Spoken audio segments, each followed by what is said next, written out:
Here are the last vocab words for the Great Depression.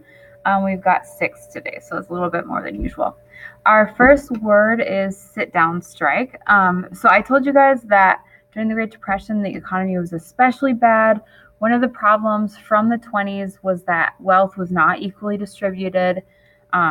Workers really had not been getting paid fairly for a lot of the time. So during the Great Depression, workers became even more desperate because, they already were just making so little. So they came up with a new method of striking to get what they want. So usually a strike is when a group of workers get together and they decide that they're not going to work until they get what they want. And it can be really effective for getting like wages and stuff raised.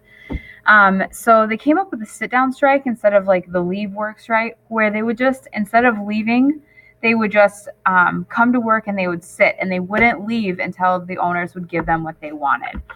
So this is a new style of strike that they started during the Great Depression. Some big, well-known ones were at Goodyear Tire in Ohio and General Motors in Michigan, and it made it so that it was really difficult for the owners to just fire everybody and replace them with new employees because the employees refused to work or refused to leave. Okay, so the next one is the Dust Bowl. For some of you, we've already talked a little bit about this, but the Dust Bowl happened because on the Great Plains, we're talking about like Kansas, Nebraska, Oklahoma. We used to call it the Bread Bowl of America, so that's the Great Plains. And a lot of that area we planted a lot of wheat. And the problem was that in the 20s, people were making so much money from farming that they had plowed up all of that land. And so they left the topsoil exposed because do you guys know that grass and plants is what keeps soil down? It keeps it from washing away or blowing away. But farmers were making all this money, so they farmed like so much land and they had turned all this land into fields. And because their crops, they kept doing it every year, they didn't let the ground rest. It took all of the moisture also out of the soil. So when heavy winds started to pick up, it created these massive, massive dust storms. And actually, the Dust Bowl lasted for about 10 years in total before it like totally died down. And this is one of those classic examples of where people, when they choose like money or industry versus the environment, there are some physical repercussions of that. Like it will come back and, it can come back and bite you. The Indian Reorganization Act, or the IRA, ended the policy of allotment. So we had read about in the early 1900s slash a little bit, I think, in the late 1800s, the government started trying to get Native Americans to blend in and assimilate with the rest of the United States population by cutting up their lands. It was part of the Dawes Act, and they would give like individual plots of land to families because they wanted people to start farming. Um, when John Collier became the head of the Bureau of Indian Affairs in the 30s, he decided that he wanted to actually deal with the poverty and suffering of Indians.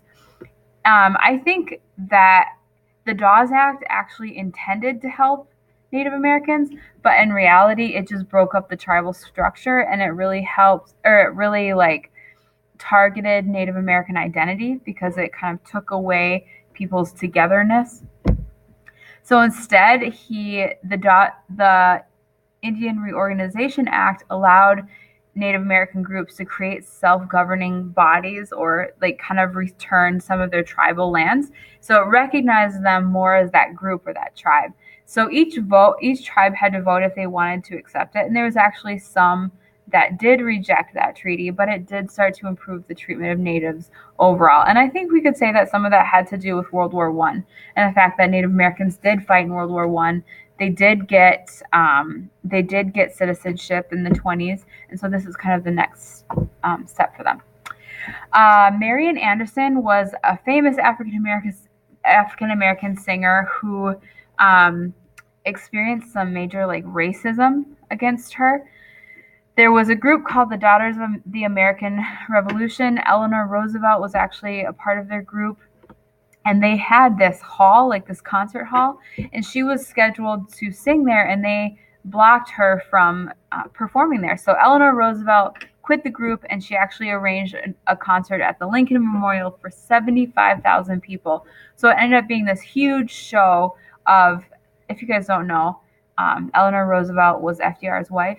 So it was a way that the president and the first lady really showed that they stood behind minorities and that they weren't going to stand for racism anymore. Gone with the Wind is one of the most famous books from the Great Depression era. It was actually about the Civil War, but it was written as part of something called the WPA, which is the Federal Writers Project. I think I mentioned to some of you guys, the government, as part of the New Deal, actually hired authors to write during the Great Depression. So this is one of the books that was written during the Great Depression. It was written by Margaret Mitchell. It was meant to be sort of a distraction from the difficulty of the Great Depression. It was about romance and the Civil War, and it was supposed to encourage people during the Great Depression. So it's a really, really a famous book, classic literature, and it's also been made into a movie if you ever wanted to watch that. And another writer for the WPA was John Steinbeck. He wrote several quite famous books. One of it's called The Grapes of Wrath, another of Mice and Men. He had a number of other ones. And those were actually novels about the Great Depression. And when we study the Great Depression, when we talk about it, a lot of times we use some of his imagery and his writing to help us understand what it was really like for people during the Great Depression. So that is all of your vocab for the Great Depression unit.